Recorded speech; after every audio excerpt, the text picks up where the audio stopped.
اللہ تبارک و تعالی نے ہمیں ایک مہینہ ایسا عطا فرمایا کہ جس مہینے کے استقبال کے لیے جہاں رسول اکرم صلی اللہ علیہ وسلم 2 مہینے پہلے سے تیاری شروع فرما دیا کرتے تھے، وہیں اللہ تبارک و تعالی جنت کو پورے ہی سال اس ماہ رمضان کے لیے سجانا شروع کر دیا کرتے تھے۔ آپ سوچئے 12 مہینوں میں سے 11 مہینے جنت کو سجایا جاتا ہے، سنوارا جاتا ہے، اس کو مزید خوبصورت بنایا جاتا ہے، صرف کس کے لیے؟ رمضان کے لیے۔ تو کیا رمضان کا مہینہ اس جنت میں جا کر رہے گا؟ سوال یہ پیدا ہوتا ہے کہ رمضان کے لیے اس کو سنوارا جا رہا ہے، سجایا جا رہا ہے، تو کیا رمضان کا مہینہ اس جنت میں جائے گا؟ نہیں، بلکہ جو رمضان کا احترام کرے گا، رمضان کی قدر کرے گا، رمضان المبارک میں روزوں کا اور پورے ہی رمضان پورے ہی مہینے تراویح پڑھنے کا اہتمام کرے گا، تو اس کو وہ جنت ملے گی جس کو پورے سال اللہ تبارک و تعالیٰ سجاتے ہیں۔ اور پھر روزہ اور تراویح بھی ایسی ہو کہ وہ اللہ کو پسند آ جائے، ایسی نہ ہو کہ ایک حدیث میں آتا ہے کہ بعض لوگ سوائے بھوکا رہنے کے اپنے روزے سے کچھ حاصل نہیں کر پاتے، یعنی ان کو کسی طرح کا کوئی ثواب، کوئی نیکی، کچھ اجر نہیں مل پاتا، صرف یہ کہ انہوں نے روزے میں اپنے آپ کو صبح سے شام تک مشقت میں ڈالا، بھوکا رکھا۔ یہ کس کے لیے ہے؟ یہ اس کے لیے ہے کہ جو رمضان المبارک میں روزہ رکھے اور دن بھر فضول کاموں میں لگا رہے، موبائل، واٹس ایپ، فیس بک، طرح طرح کے سوشل میڈیا پروگرام، یا اسی طرح ہماری خواتین حضرات ایک کے بعد ایک دوسرے سیریل میں یا اسی طرح آپس کی گفتگو میں اپنے وقت کو برباد کر دیں، تو ایسے مرد و عورتوں کے لیے سوائے بھوکا رہنے کے کوئی ثواب نہیں ہو پاتا۔ تو ظاہر سی بات ہے جس نے روزہ ہی ڈھنگ سے نہیں پورا کیا تو اس کے لیے جنت کس بات کی ہے؟ تو اس لیے روزہ رکھنا ہے، روزے کا احترام بھی کرنا ہے، روزے کی قدر بھی کرنی ہے۔ دنیا کمانے کوئی جا رہا ہے، دنیا بھی اپنی مشغولیات میں مصروف ہو رہا ہے، کوئی بات نہیں ہے، لیکن روزہ رکھ کر ہو رہا ہے تو اس کو جو ہے مزید مشقت کے ساتھ روزہ پورا کرنے کا مزید ثواب بھی ملے گا۔ لیکن کوئی روزے کے اوقات کو فضول کاموں میں گزارے، جیسا کہ حدیث مبارکہ میں آتا ہے کہ جو لا یعنی باتیں ہیں ان کو ہمیں چھوڑ دینا چاہیے، ترکہ ما لا یعنی، لا یعنی باتوں سے، فضول کاموں سے، فضول باتوں سے، فضول عملوں سے جو اپنے آپ کو بچا کر اپنے روزے کو پورا کرے گا تو ایسے شخص کو روزے کا ثواب ملے گا، اور ایسا ہی شخص اس روزے کا احترام کرنے کی وجہ سے جنت کا مستحق ٹھہرے گا۔ اسی طرح سے وہ شخص جو تراویح کا احترام کرے، جو تراویح کی قدر کرے، جو نماز کا احترام اور ادب کرے تو اس کو بھی اس کا ثواب ملے گا۔ نہیں تو جو لوگ صرف اور صرف رسماً تراویح میں آتے ہیں کہ چلو بھائی چند دن کا ہم قرآن سن لیتے ہیں، اور چند دن کا قرآن سننے کے لیے پہنچتے تو ہیں لیکن امام کے ساتھ اس وقت شریک ہوتے ہیں جب امام رکوع میں جا رہا ہوتا ہے، اس سے پہلے یا تو اپنے موبائل میں لگے ہوں گے یا آپس کی باتوں میں لگے ہوں گے، یا ایسی جوان اور ہٹے کھٹے ہوتے ہوئے بھی وہ بیٹھے رہتے ہیں۔ جبکہ ہم بوڑھوں کو دیکھتے ہیں جو پورے سال نماز کی پابندی صف اول میں کرتے ہیں، وہ ہمارے بزرگوار امام کی تکبیر اولیٰ کے ساتھ جو ہے ہر 2 رکعت میں جو کہ سنت مؤکدہ ہے تراویح کی، اس میں شریک ہوتے ہیں اور امام کے ساتھ ہی سلام کے ساتھ باہر ہوتے ہیں، اور بیچ میں وقفہ نہیں ہوتا، اس کے باوجود فوراً کھڑے ہو جاتے ہیں، صرف کس لیے کہ کسی طرح سے اللہ راضی ہو جائے۔ تو جو نوجوان یہ 10 دن 12 دن 15 دن 5 دن 7 دن کا قرآن سننے جاتے ہیں، ان کا تو ایسا کوئی مقصد ہی نظر نہیں آتا کہ یہ اللہ کو راضی کرنا چاہتے ہیں، سوائے اس کے کہ وہ اپنے چند گھر والوں کو، چند اپنے محلے والوں کو یہ بتانا چاہتے ہیں کہ نہیں ہم بھی مسلمان ہیں، ہم بھی تراویح پڑھتے ہیں، ہم بھی قرآن سنتے ہیں، ہم بھی روزے سے ہیں، ہم بھی جو ہے رمضان کا احترام کر رہے ہیں۔ صرف رسمی طور پر لوگوں کے دکھلاوے کی غرض سے وہ عمل کر رہے ہوتے ہیں۔ اور آپ کو یاد ہونا چاہیے اسلام کے اندر ہر وہ عمل جو دکھلاوے کی غرض سے کیا جائے، آپ کے دل میں نیت نہیں ہے لیکن عمل تو آپ کا دکھلاوے کا ہے۔ آپ یہ سوچ رہے ہوں گے کہ بھائی ہماری نیت تو نہیں ہوتی کہ ہم کسی کو دکھلا رہے ہیں، لیکن آپ اپنے عمل سے تو ظاہر کر رہے ہیں نا کہ آپ دکھلانے کے مقصد سے ہی آ رہے ہیں۔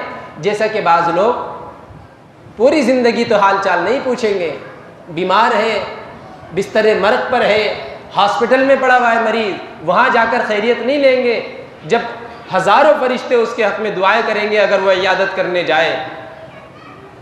غالباً ایک حدیث میں آتا ہے کہ جب کسی بیمار کی عیادت کے لیے کوئی صبح میں جاتا ہے، شام تک 70,000 فرشتے اس کے لیے رحمت کی دعا کرتے ہیں، مغفرت کی دعا کرتے ہیں، اور شام کو جاتا ہے صبح تک اس کے لیے جو ہے وہ فرشتے رحمت اور مغفرت کی دعا کرتے ہیں۔ تو اس مبارک عمل میں تو حصہ نہیں لیتے، لیکن جہاں وہ مرا، اس کا انتقال ہوا، فوراً آ کر اس کے جنازے کے پاس حاضر ہو جائیں گے۔ اور بعض تو ایسے بدبخت اور بد نصیب ہوتے ہیں، ایسے نالائق قسم کے لوگ ہیں کہ فرض نماز مسجد میں ہو رہی ہوتی ہے، اس میں شریک نہیں ہوں گے، لوگوں کو دکھلانے کی غرض سے، جو کہ فرض کفایہ ہے، جو سب پر فرض نہیں ہے، چند لوگ بھی اگر ادا کر لیں اس نماز جنازہ کو تو سب کی طرف سے اس کا گناہ ختم ہو جاتا ہے، اس نماز میں ضرور شریک ہو رہے ہوں گے۔ ایسی شادی بیاہ کے موقع پر ہوتا ہے کہ ویسے تو فرض نماز کا وقت ہے، وہ دولہا اپنے سر پر وہی بیہودہ رسمیں نبھانے میں لگا ہوا ہے، مالے ڈلوا رہا ہے، صحرا بندوا رہا ہے، یہ سب غیر اسلامی رسومات ہیں۔ ان کاموں میں لگ کر اپنے وقت کو وہ دولہا بھی اور دلہن جو میک اپ سے کئی گھنٹوں اپنے آپ کو آراستہ کر رہی ہوتی ہے، فرض نمازوں کو چھوڑ کر، اللہ کی عبادت کو ترک کر کے، اللہ کے فرض احکامات کو درکنار کر کے، اب جب جانے کا وقت ہوتا ہے، رخصتی کا وقت ہو، یا اسی طرح سے دولہا کی رخصتی کا وقت ہو جب وہ دلہن کو لینے کے لیے اپنے گھر سے جاتا ہے، تو اس کی کوشش ہوتی ہے کہ 2 رکعت جا کے مسجد میں نماز پڑھ لے۔ بھئی کون سی نماز پڑھی جا رہی ہے؟ فرض نماز تو آپ نے پڑھی نہیں ہے، تو یہ صرف کیا ہے؟ یہ صرف دکھلاوا ہے۔ آپ کہیں گے کہ ہماری نیت تو نہیں ہے، نیت نہیں ہے لیکن عمل سے تو دکھلاوا ہے۔ یاد رکھیں کسی بھی عمل کے ظاہر ہونے کے لیے 2 راستے ہیں، ایک تو انسان اپنے دل سے اس عمل کو ظاہر کر رہا ہو، اپنے دل میں اس کے یہ نیت ہو کہ میں یہ اس مقصد سے کر رہا ہوں، دوسری یہ کہ دل میں اس کی وہ نیت نہیں ہے لیکن اپنے عمل سے وہ ظاہر کر رہا ہوتا ہے۔ جیسا کہ ہم دیکھیں عشق رسول کے معاملے میں کہ رسول اللہ صلی اللہ علیہ وسلم سے ہم محبت کے اور عشق کے دعوے تو کرتے ہیں کہ ہم عاشق رسول ہیں، ہم رسول اللہ صلی اللہ علیہ وسلم کے لیے جان بھی دے دیں گے، مال بھی خرچ کر دیں گے، لیکن جہاں رسول اللہ صلی اللہ علیہ وسلم کو اپنانے کی بات آتی ہے تو وہاں اپناتے نہیں، نبی کے جیسا چہرہ نہیں رکھنا چاہتے، نبی کے مبارک چہرے پر داڑھی تھی، اپنے چہرے پر داڑھی نہیں سجانا چاہتے، نبی کیسا سنتی لباس پہنتے تھے اس لباس کو نہیں اپنانا چاہتے، نبی کس طرح سے عبادتوں کا اور تمام اعمال کا اہتمام فرماتے تھے اس طرح سے کرنے کی کوشش نہیں کرتے، نبی کس طرح سے کس موقع پر کون سا عمل کرتے تھے اس کو اپنانے کی ضرورت نہیں محسوس کرتے۔ تو وہ اپنے دل سے نہیں لیکن اپنے ظاہری عمل سے بتا رہا ہوتا ہے کہ میں عاشق رسول نہیں ہوں۔ جب دین پر، جب رسول اللہ صلی اللہ علیہ وسلم کی ذات اقدس پر آنچ آ رہی ہوتی ہے تو وہ بڑے بڑے بول رہا ہوتا ہے، ایسی ویڈیوز، ایسی آڈیوز، ایسی کلپس جو ہے وہ شیئر کر رہا ہوتا ہے بڑے جذبے کے ساتھ، لیکن جہاں عمل کا موقع آتا ہے تو وہ نبی صلی اللہ علیہ وسلم کی شان اقدس میں ان غیروں سے زیادہ ناقدری کر رہا ہوتا ہے، آپ صلی اللہ علیہ وسلم کی سنتوں کا جنازہ نکال رہا ہوتا ہے۔ ایک طرف تو کہہ رہے ہوتے ہیں کہ نہیں فلاں نے قرآن کو جلا دیا، یہ بڑا برا کام کیا، مذمت کر رہے ہوتے ہیں، ایسی ویڈیو کلپ شیئر کر رہے ہوتے ہیں جس میں مذمتی باتیں ہوتی ہیں، لیکن خود قرآن مجید کا احترام نہیں کرتے، خود قرآن مجید کو پڑھنا پسند نہیں کرتے، خود قرآن مجید کو سیکھنا پسند نہیں کرتے، خود قرآن مجید کی تلاوت کرنا پسند نہیں کرتے، اور لکیر کے فقیر بنے رہتے ہیں کہ بس کوئی مرے گا، کوئی جیے گا، کوئی نیا مکان لیں گے تو چند بچوں کو مدرسے سے بلا کر قرآن خوانی کروا لیں گے۔ یہ ناجائز عمل ہے۔ میں سالوں سے کہہ رہا ہوں، کوئی آ کے میری بات کو کاٹے تو صحیح، کوئی ثابت تو کرے قرآن و حدیث سے کہ ہاں جائز عمل ہے قرآن خوانی کا۔ ہم نے اس کو بہت روکنے کی کوشش کی، الحمدللہ آج بہت سے لوگ ہیں جنہوں نے اس کام کو چھوڑ دیا۔ آج بھی کوئی نہ کوئی ڈائریکٹ ہم سے ٹکراتا ہے تو ہم اس کو سمجھا دیتے ہیں۔ ہم نے اپنے بچپن میں جب ہم نے مدرسوں میں تعلیم حاصل کی، الحمدللہ ایسے مدرسوں میں کہ وہاں پہ اس طرح کا نظام ہی نہیں تھا۔ یہ ان بچوں کی زندگی کے ساتھ، ان کی تعلیم کے ساتھ آپ کھلواڑ کر رہے ہیں۔ جو بچے آپ کے علاقے میں علم حاصل کرنے آتے ہیں، کیا آپ کے گھروں میں پڑھنے کے لیے آئے ہیں؟ وہ اس لیے پڑھنے کے لیے آئے، کل اپنے گھروں میں جا کر عبادت کریں گے، کل اپنے گھروں کو آباد کریں گے۔ آپ کے گھروں کو آباد کرنے کا ٹھیکہ نہیں لے رکھا انہوں نے۔ آج ہم نے قرآن کو رسم بنا رکھا ہے۔ حدیث مبارکہ میں آتا ہے کہ ایک وقت آئے گا کہ لوگ رسم کے طور پر اس سے تعلق رکھیں، پورا سال ہو جاتا ہے قرآن کی طرف کوئی توجہ نہیں۔ رمضان جیسا موقع ہوتا ہے اس میں بھی ایسی بے ادبی اور بے احترامی کرتے ہیں کہ تراویح میں آتے ہیں، قرآن پڑھا جا رہا ہوتا ہے، جبکہ قرآن کا یہ حکم ہے، اللہ یہ فرماتے ہیں وَإِذَا قُرِئَ الْقُرْآنُ فَاسْتَمِعُوا لَهُ وَأَنصِتُوا لَعَلَّكُمْ تُرْحَمُونَ، کہ جب قرآن پڑھا جا رہا ہو تو آپ خاموشی اختیار کریں۔ اور خاموشی کیسی ہو؟ اللہ تبارک و تعالیٰ انصات کا ذکر فرماتے ہیں فَاسْتَمِعُوا لَهُ وَأَنصِتُوا، کہ آپ اس کو غور سے سنو اور خاموش رہو، یعنی آپ کی زبان کی خاموشی کے ساتھ ساتھ آپ کے جسم کے تمام اعضاء بھی خاموش ہوں۔ ایسا نہیں کہ ہاتھ ادھر ادھر گشت کر رہے ہیں، پاؤں ادھر ادھر کر رہے ہیں، آپ جو ہے کسی اور چیز میں مشغول ہو، آپ کا دھیان کہیں اور ہو، آپ کی نگاہیں کہیں اور ہو۔ تو جب کوئی اور اللہ کے کلام کی شان میں گستاخی کرتا ہے تو ہم بڑے جذبات دکھاتے ہیں، اور آپ تو ان سے زیادہ، آپ تو اہل قرآن کہلا رہے ہیں کہ ہم قرآن والے ہیں، ہم قرآن کے ماننے والے ہیں، اس پر ایمان لانے والے ہیں، لیکن آپ کا عمل کیا ہے؟ تراویح ہو رہی ہے، آپ پیچھے بیٹھے ہوئے باتیں کر رہے ہیں، آپ گپ شپ کر رہے ہیں۔ نہ بچوں کو ایسی تربیت دی جا رہی ہے کہ مسجد میں قرآن پڑھا جا رہا ہے، بچے آ کے شور کر رہے ہیں، بچوں کو کوئی سمجھانے والا نہیں۔ آپ کسی آفس کے اندر جاتے ہیں، آپ کسی بڑے فنکشن میں جاتے ہیں جہاں پر خاموشی ہوتی ہے، جہاں پر شور نہیں مچایا جاتا، وہاں پر اگر آپ اپنے بچوں کو لے جائیں، پیرنٹس میٹنگ میں آپ لے جائیں، یا کہیں ایسی جگہ آفس میں بیٹھے ہو وہاں پر کسی طرح کی کوئی آواز نہ، وہاں آپ بچوں کو کیسے خاموش کر لیتے ہیں؟ وہاں آپ کی کیسی تربیت سامنے آتی ہے؟ سوچیں ذرا اس کے اوپر۔ آپ کیوں بچوں کو اس طرح سے نہیں سمجھا پاتے کہ مسجد میں آ کر خاموش رہے؟ یہ ہماری تربیت میں کمی کا نتیجہ ہے کہ ہم بچوں کی تربیت نہیں کر پا رہے، کیونکہ ہماری خود کی تربیت نہیں ہوئی۔ ہم یہ کہہ کر پلہ جھاڑ لیتے ہیں، ارے جب ہم بچپن میں تھے ہم تو ایسا دھکا مارتے تھے پوری صفی گر جاتی تھی، ہم پیچھے لا کر جو ہے بالٹیاں رکھ دیتے تھے، کسی کو دھکا دے اور پیچھے گر کر اور زیادہ اس کی چوٹ لگتی تھی، کوئی سجدے میں گئے اس کی ٹانگیں کھینچ لیتے تھے۔ ایسی باتیں کہہ کر کلے اڑا رہے ہوتے ہیں، ہنس رہے ہوتے ہیں، مذاق اڑا رہے ہوتے ہیں کہ ہم نے بچپن میں ایسا مذاق کیا ہے، ہم نے ایسی بے ادبی بے حرمتی کری ہے، اگر یہ آج بچے کر رہے ہیں تو کیا بات ہے؟ لیکن سمجھانا تو ہماری ذمہ داری ہے۔ تو قرآن کا احترام کہاں ہے بھائی؟ آج دوسروں پر الزام لگانے سے پہلے اپنے گریبان میں جھانکے۔ جب ہم اپنے گریبان میں جھانکیں گے تو دوسروں کی کمیاں ہمیں چھوٹی نظر آئیں گی، اپنی کمیاں بڑی نظر آئیں گی۔ قرآن کا احترام کرنا سیکھیں، قرآن کا ادب کرنا سیکھیں، صحیح طرح سے تراویح کو پڑھیں، صحیح طرح سے روزے کو پورا کریں۔ ایسا نہ ہو کہ آپ پورے دن روزہ رکھ رہے اور کوئی ثواب نہ ملے، ایسا نہ ہو کہ آپ جو ہے گھنٹوں تراویح میں کھڑے اور کوئی ثواب ہی نہ ملے، الٹا عذاب مل رہا ہو، الٹا آپ کو گناہ مل رہا ہو۔ یاد رکھیں یہ مبارک مہینہ وہ مہینہ ہے کہ جس مہینے میں آپ جب کوئی ایک فرض عمل کریں گے تو آپ کو 70 فرضوں کے برابر اس کا ثواب مل رہا ہوگا. اسی طرح سے آپ کوئی نفلی عمل کریں گے تو آپ کو اس پر فرض درجے کا ثواب ملے گا. لیکن یہ بھی یاد رکھیں جہاں ثواب میں اضافہ ہو رہا ہے، اگر کوئی گناہ کرتا ہے تو اس کو چھوٹے سے گناہ پر بھی بڑے گناہ کے درجے میں شمار کیا جائے گا. کوئی بڑا گناہ کر رہا ہے تو اس کو مزید بڑھا کر جو ہے گناہ کا اس کے اوپر بوجھ ڈال دیا جائے گا.